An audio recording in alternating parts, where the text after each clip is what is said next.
¿Qué tal, Yomani? Buenos días.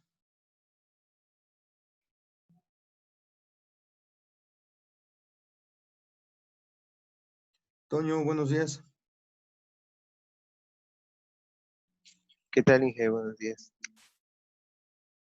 Vamos a esperar a que se conecten los compañeros. Vamos a dar un par de minutos y vamos a comenzar con nuestra clase.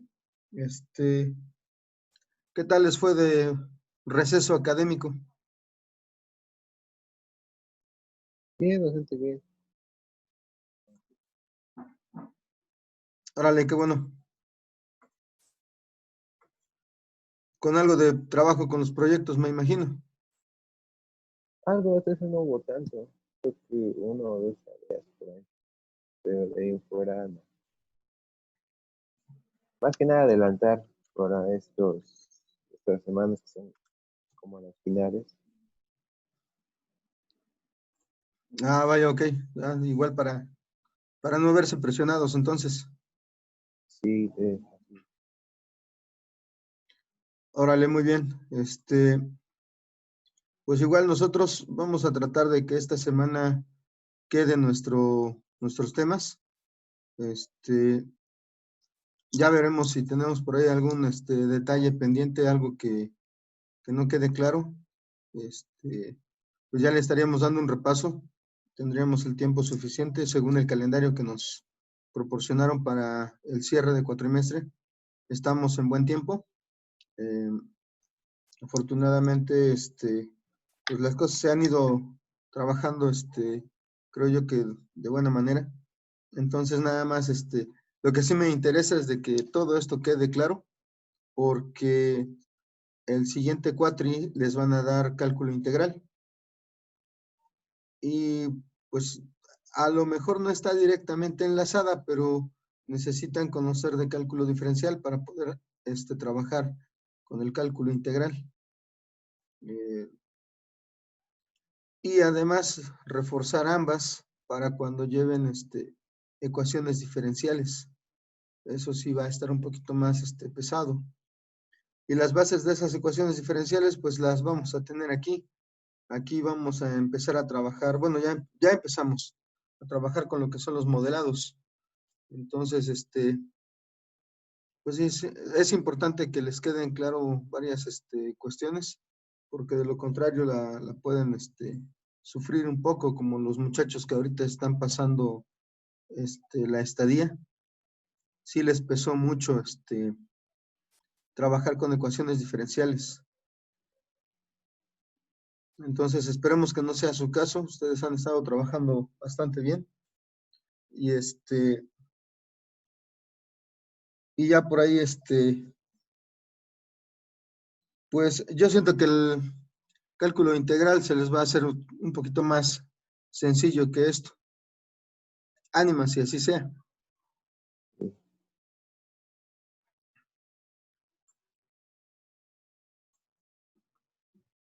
Muy bien, bueno.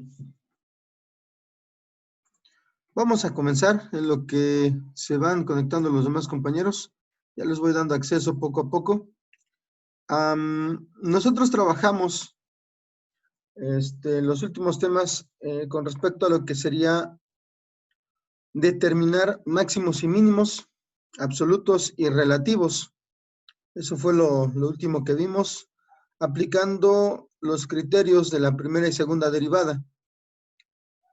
Nos permitían conocer los puntos en los que la dirección de las funciones estaban cambiando, en que contábamos con concavidades hacia arriba y hacia abajo, en el caso de la segunda derivada. En el caso de la primera derivada, nos indicaba cuándo se presentaba un máximo y cuándo se presentaba un mínimo en nuestra ecuación inicial o ecuación raíz. Entonces, así lo estábamos aplicando. Ahora.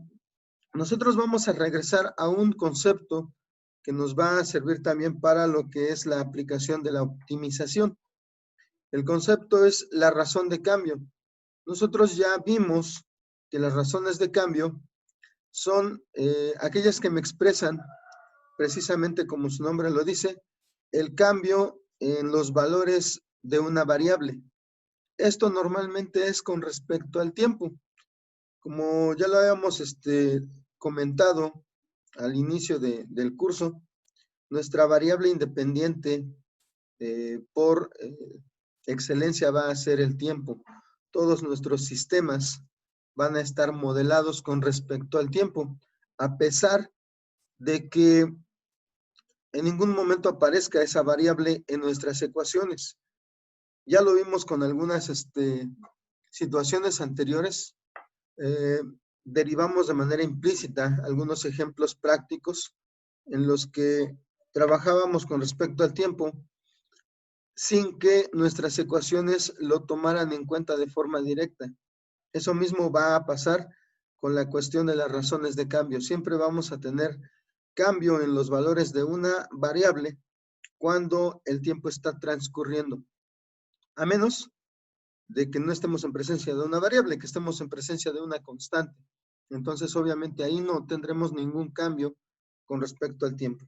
Ahora, para trabajar con lo que son las razones de cambio, nosotros vamos a tener los pasos que están en pantalla. Esto nos va a dar un orden para poder trabajar los ejercicios de manera mucho más óptima, mucho más ordenada y asegurando que podamos obtener un resultado correcto, ¿sí? Nos vamos a encontrar con que cuando estemos en presencia de sistemas y nosotros los querramos modelar, habrá quien se le haga mucho más fácil poder visualizar cuáles son los valores correspondientes, tanto en la ubicación de variables como en la forma en la que están relacionadas. Eso muchas veces sucede por intuición. Ahora, para aquellos que no tenemos tan desarrollada esa intuición, pues es muy favorable la aplicación de estos pasos. Eso nos va generando el desarrollo de esa intuición.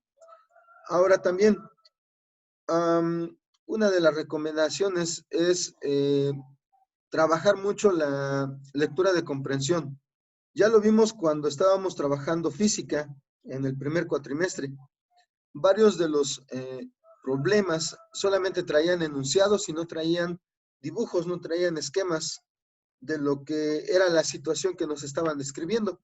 Entonces, nosotros hacíamos los diagramas en el pizarrón, nos imaginábamos qué era lo que pasaba y empezábamos ahí a generar nuestros diagramas de la situación que nos describían.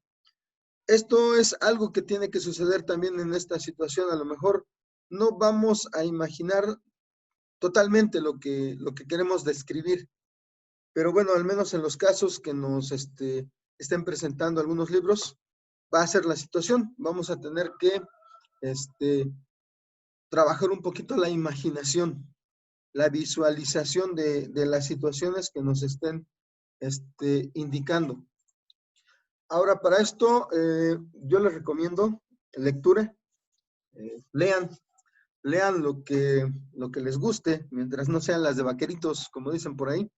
Ustedes hagan lectura de, no sé, de cuentos de fantasía, de historias, de novelas, no las que pasan en la tele tampoco, porque no son precisamente lo más recomendable. Pero sí, si les gustan los relatos históricos, las novelas románticas, de ciencia ficción, etcétera, pues yo les recomiendo que lo hagan, que vayan atizándole a ese gusto por la lectura, que lo vayan desarrollando porque eso les va a servir bastante. Les ayuda a imaginar, y eso también es otra de las recomendaciones.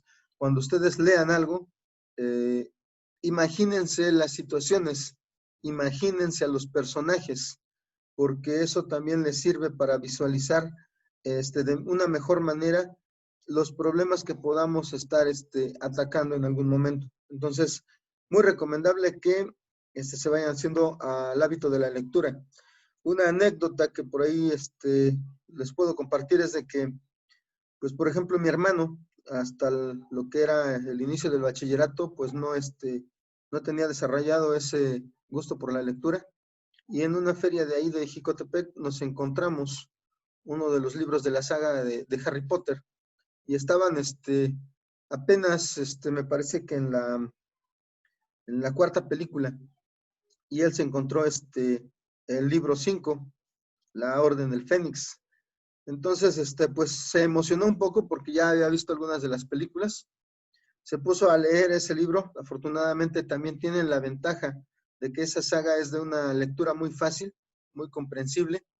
Te explica las cosas y te las repasa, aunque no empieces con el libro 1.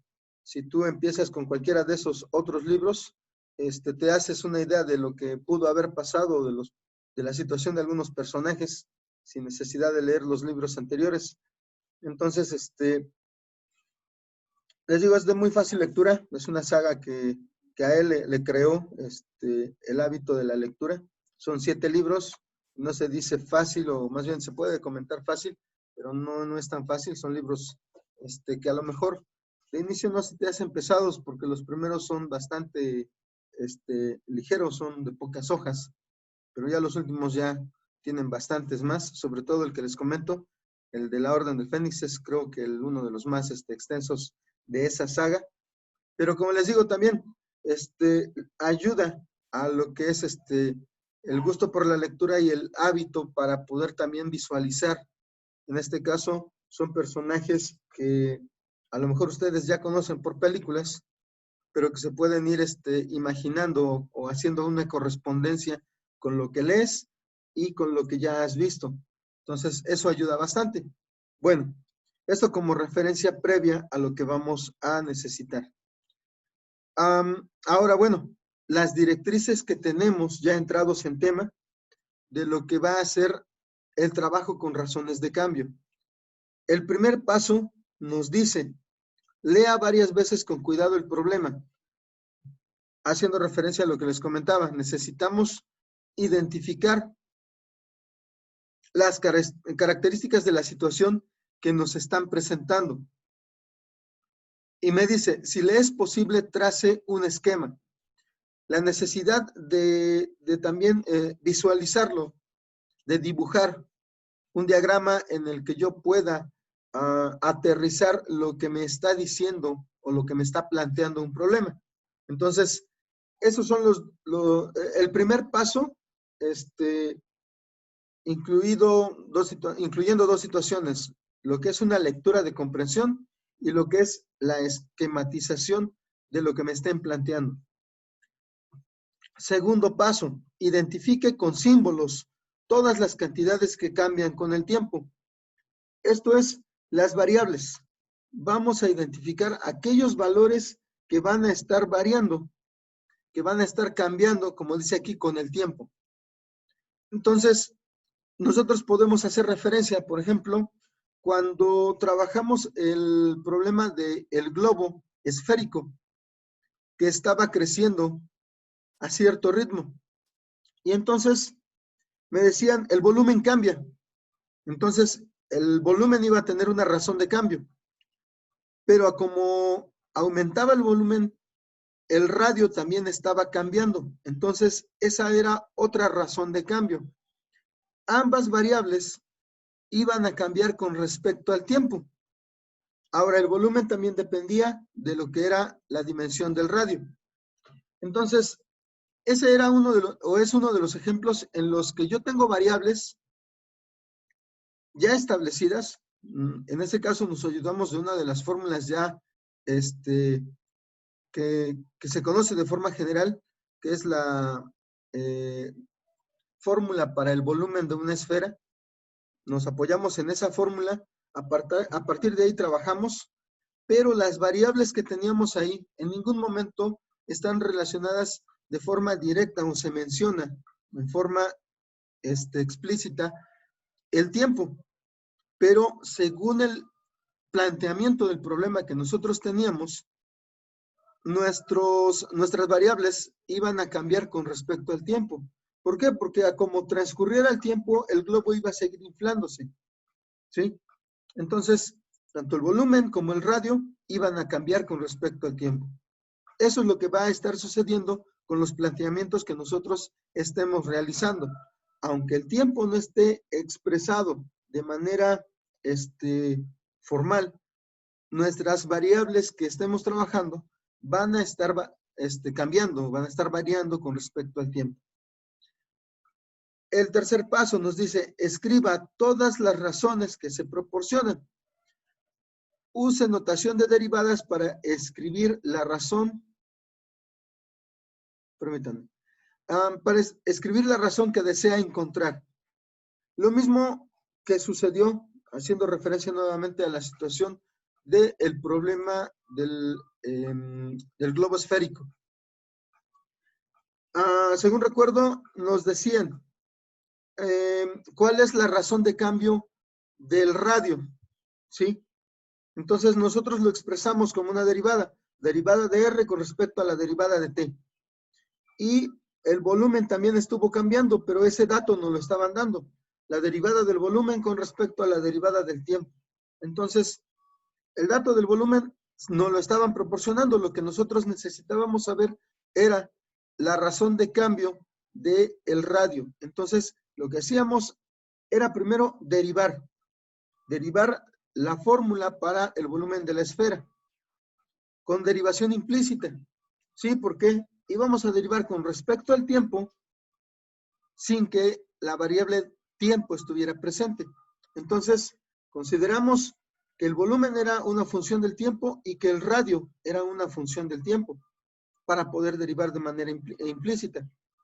Enseguida, despejamos la derivada de R con respecto al tiempo para poder conocer su valor. Entonces, algo parecido es lo que nosotros vamos a estar trabajando en estos ejemplos. Siguiente paso, paso número 4. Escriba una ecuación o una función que relacione todas las variables que haya introducido. A veces, como en el caso del globo esférico, tenemos la ventaja de contar con fórmulas. En otras ocasiones, nosotros tenemos que hacernos a la idea de cómo relacionar los valores. En este otro caso, cuando no tenemos una fórmula preestablecida, nos sucede como con la sombra del poste. Cuando nosotros trabajamos el ejercicio de la sombra del poste que iba variando de longitud según la hora del día, no teníamos más que una referencia, que la sombra iba a tener un valor de longitud y que el poste tenía 40 pies de alto, ¿sí? Obviamente, entre la sombra, el poste y la incidencia de los rayos del sol, íbamos a tener formado un triángulo rectángulo.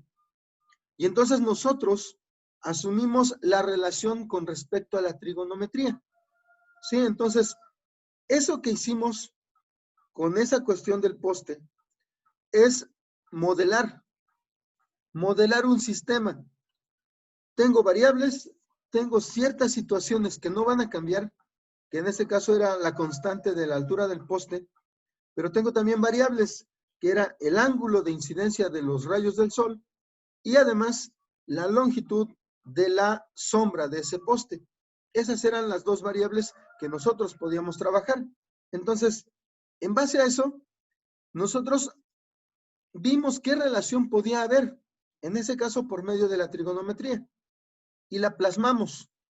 Y ese plasmarlo en una fórmula, en una relación trigonométrica, pues ya nos permitió poder obtener el valor de el tamaño de la sombra o el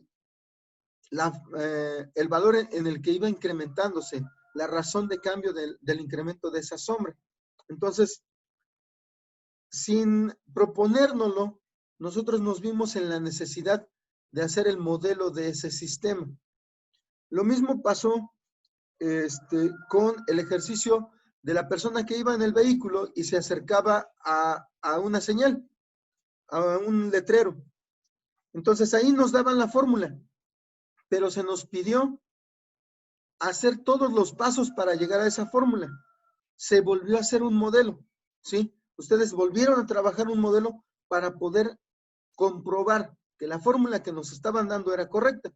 Entonces, eso es lo que nosotros vamos a realizar aquí. Cuando podamos, como en el caso del globo esférico, vamos a tomar fórmulas ya preestablecidas.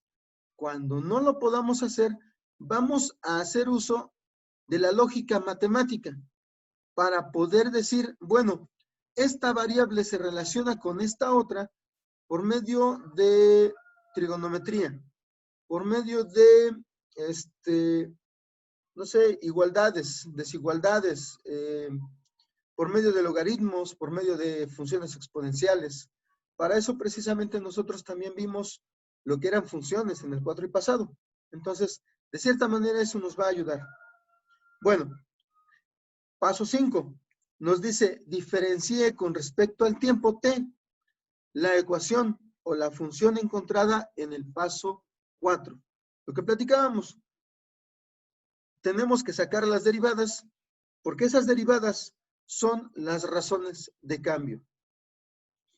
Nos dice abajo como nota, en este paso puede requerir el uso de diferenciación implícita. Lo que también comentaba, vamos a trabajar con derivación implícita. ¿Por qué? Porque vamos a derivar variables que no tienen nada que ver de forma directa con el tiempo, pero las vamos a derivar con respecto al tiempo. Es por eso que se va a usar la diferenciación implícita. Ahora también nos dice, la ecuación resultante después de la diferenciación relaciona las razones de cambio con el tiempo de la variable. ¿Ok? Entonces, pues es lo que vamos a encontrar. La razón de cambio de las variables con respecto al tiempo. ¿Sí? Esa es digamos que la finalidad de aplicar este procedimiento es saber cómo se van a comportar algunas variables con respecto al tiempo. ¿Ok? Entonces, no sé si haya alguna duda con respecto a esto que estamos comentando. Ustedes me dirán si alguno de los pasos no queda claro o si el procedimiento en sí no queda claro. Obviamente esto, pues vamos a trabajarlo ya en los ejemplos.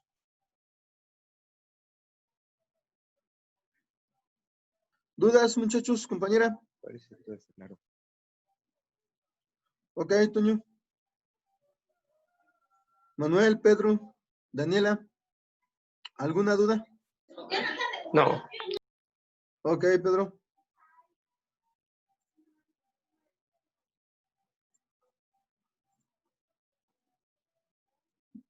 Manuel, Daniela, ¿no tenemos dudas? No. Ok, gracias. Bueno, me parece que el buen Daniel tiene por ahí dificultades para responder o ha de estar haciendo mimi. Entonces, vamos a pasar a los ejemplos.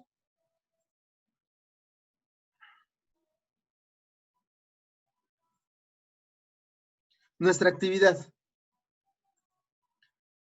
Ejemplo 1. Me dice, un cubo se expande con el tiempo. Esto es similar a lo que sucedió con el globo. Me dice, ¿cómo está relacionada la razón a la cual crece el volumen con la razón a la que aumenta la arista? Entonces, vamos a trabajar, obviamente, la ecuación para el volumen del cubo. ¿Recuerdan cuál es esa ecuación? Lado al cubo. Así es. Lado o, según la notación o el término que utilizan aquí, arista. Entonces, lado o arista al cubo. Precisamente esa es nuestra ecuación a trabajar. Ahora, yo ya lo tengo acá avanzado. Lo vamos a presentar. Entonces, esta es nuestra ecuación, nuestra fórmula. Volumen, obviamente, del cubo es igual al lado al cubo. Ahora, lo que me dicen primero, pues obviamente tenemos que leer, generar un esquema. En este caso, pues yo creo que todos visualizan lo que es un cubo, entonces siento que no es del todo necesario dibujar un cubo. Pero si ustedes gustan, lo pueden hacer, lo pueden dibujar el diagrama del cubo para indicar que eso es lo que estamos trabajando. Y luego me pide cómo relacionar la razón a la cual crece el volumen con la razón a la que aumenta la arista. Entonces, tenemos que encontrar la relación que hay entre las dos razones de cambio. Estas son las dos razones que me están pidiendo. Lo que tenemos aquí seleccionado. La derivada del volumen con respecto al tiempo y la derivada de la arista o del lado con respecto al tiempo. ¿Sí? Y como bien decía, bueno, en este caso, como ya contamos con una fórmula, pues ya no necesitamos hacer el planteamiento de la relación entre las variables. Ya está establecida. Y también, como dice ahí, vamos a derivar, vamos a utilizar la derivación implícita. ¿Esto qué quiere decir? Que vamos a considerar que U, en este caso, va a ser L. Y tengo L al cubo. La voy a derivar con esta función o con esta derivación para poder dejarla indicada. Entonces voy a tener L a la N es igual a N por L a la N menos 1 por la derivada de L con respecto al tiempo. ¿Sí? De esa manera vamos a derivar nuestra fórmula. Entonces, indicamos derivación en ambos lados con respecto al tiempo. La derivación del volumen lo vamos a dejar indicado solamente. No está elevado a ninguna potencia, entonces no vamos a tener problema. La que sí está elevada a una potencia es la arista o el lado. Entonces aplicamos la fórmula que tenemos arriba. Nos queda 3 por L al cuadrado por la derivada de L con respecto al tiempo. Si lo simplificamos nos queda de esta manera, o al menos presentamos la igualación directa, ¿sí? Entonces, yo puedo decir que de esta manera están relacionadas, pero me dicen de lo que es la razón de cambio del volumen, es esta, con respecto a la razón de cambio de la arista, que es esta. Esta es la razón de cambio de la arista. dL con respecto de T. La razón de cambio del volumen es dV con respecto de T. ¿Sí? Ahora, ¿cómo están relacionadas? Lo que nosotros vamos a hacer es, esta razón de cambio está multiplicando, la voy a pasar dividiendo. ¿Sí? Para tener la relación directa. Al aplicar la división de fracciones, vamos a generar normalmente la ley o la regla del sándwich, del emparedado, como lo recuerden ustedes, y nuestra fracción va a quedar de la siguiente manera. Derivada del volumen por derivada del tiempo entre derivada de la arista por derivada del tiempo. Es igual a 3L al cuadrado. Ahora, nosotros podemos retirar las derivadas del tiempo. Perdón. Y lo que nos están pidiendo es la relación entre la razón de cambio del volumen con respecto a la razón de cambio de la arista. Es esta relación la que nos están solicitando. Entonces, esa relación es igual a 3 veces el lado al cuadrado. ¿Sí? Esa es la razón de cambio que nos están pidiendo. Obviamente ambas van a cambiar con respecto al tiempo, pero el enunciado del problema me dice cuál es la relación de la razón de cambio del volumen con respecto a la razón de cambio de la arista. Entonces, nos queda de esa manera. Razón de cambio del volumen con respecto a la razón de cambio de la arista. Simple, aquí solamente se aplicó un despeje, ¿sí? Como lo que nosotros necesitábamos era razón de cambio del volumen con respecto a razón de cambio de la arista o la razón de cambio de la arista fue la que pasamos dividiendo, ¿sí? Para que nuestro volumen quedara con respecto a la arista. Y nuestro resultado es el que tenemos aquí. 3L al cuadrado. Esa sería la razón de cambio que nos están solicitando. ¿Ok? ¿Alguna duda con respecto a todo esto? ¿Alguna observación? Solo una duda. El hecho de que nos digan con respecto a, ¿siempre va a suponer una división? Sí, normalmente eso es lo que nos implica. Son, cuando nosotros hablamos de razones, recuerden que son fracciones. Entonces, normalmente vamos a tener, por ejemplo, que cuando me dicen o me indican una derivada, tenemos, por ejemplo, las de arriba. Derivada del volumen con respecto al tiempo. Entonces, aquí lo tenemos indicado como una división. Luego, la derivada de la arista con respecto al tiempo. Cuando yo lo hago con respecto a x, siempre aparece dx en el denominador.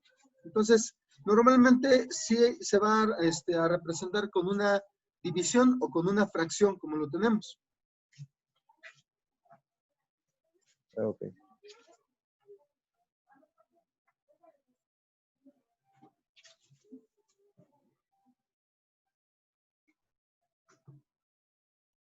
Muy bien, entonces, ¿no quedan dudas? O como les comentaba los demás compañeros, ¿alguna observación?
Bueno, si no hay dudas, vamos a pasar al siguiente ejercicio.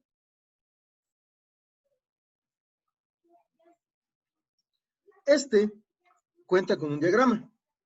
Se parece mucho a lo que nosotros tenemos precisamente en la referencia de la sombra del poste. Pero aquí nosotros vamos a tener que la sombra solamente es de una persona. ¿Sí? Esa es la dimensión que nos van a pedir en el primer inciso. Vamos a leerlo para tener una idea más completa de lo que nos están solicitando en este ejemplo. Nos dice, una persona de 5 pies de estatura se aleja caminando de un poste de 20 pies de altura, a razón constante de 3 pies sobre segundo. ¿Sí? Entonces, vamos a tener que la persona se aleja o va aumentando su distancia con respecto al poste a esa velocidad, 3 pies sobre segundo. Conforme se va alejando, va a suceder algo con su sombra. Esta va a ir aumentando. Entonces, lo que nos dice aquí, ¿a qué razón crece la sombra de la persona? Ese es el primer dato que nos están solicitando. Luego, nos dice, ¿a qué razón se aleja la punta de la sombra desde la base del poste? Entonces, ¿qué sucede? Esta persona se va a alejar del poste. Conforme se va alejando del poste, su sombra va creciendo. Y por consiguiente, la punta de la sombra se va a alejar de la base del poste. Esa velocidad con la que se aleja va a influir también en la distancia de la punta de la sombra hasta la base del poste.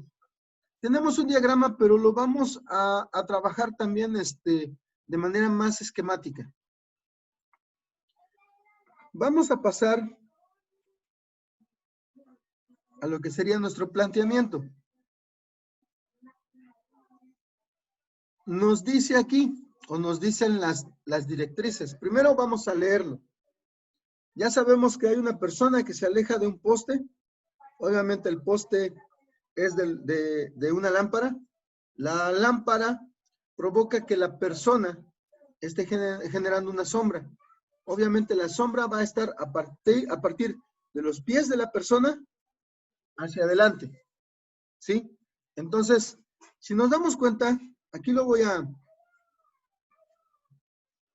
dibujar. Déjenme ver.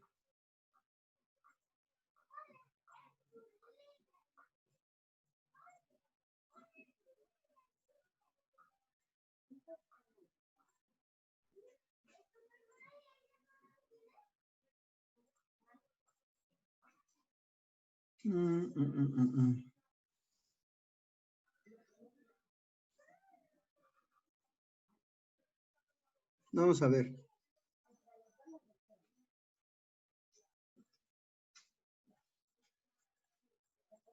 Vamos a tratar de hacerlo lo más adecuado posible. Tenemos una sombra.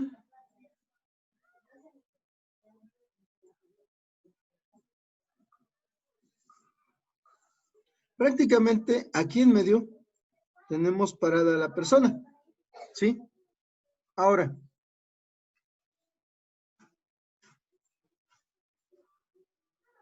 esta persona mide 5 pies. Perdón, 5 pies.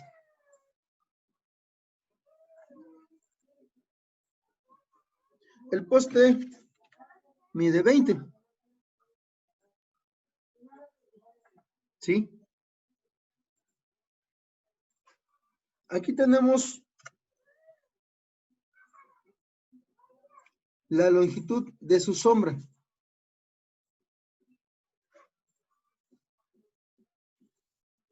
Y aquí de este lado vamos a tener otra distancia. Yo la voy a considerar como una distancia X. La distancia entre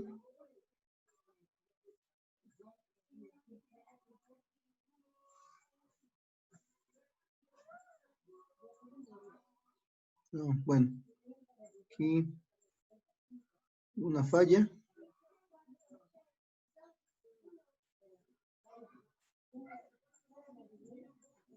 Esta es la distancia de la sombra. Esta es la distancia entre el poste y la persona. Y esta de aquí, la distancia total, va a ser la distancia desde la base del poste hasta la punta de la sombra. Entonces, yo la voy a expresar con esta letra. Si ustedes se dan cuenta, ya lo tenía considerado en las ecuaciones. Ahora, aquí tenemos un ángulo.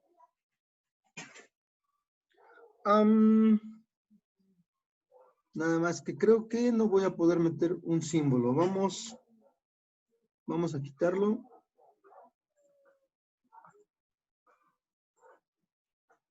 Y entonces aquí voy a considerar que tengo el ángulo teta. Si ustedes se dan cuenta, tenemos la presencia de dos,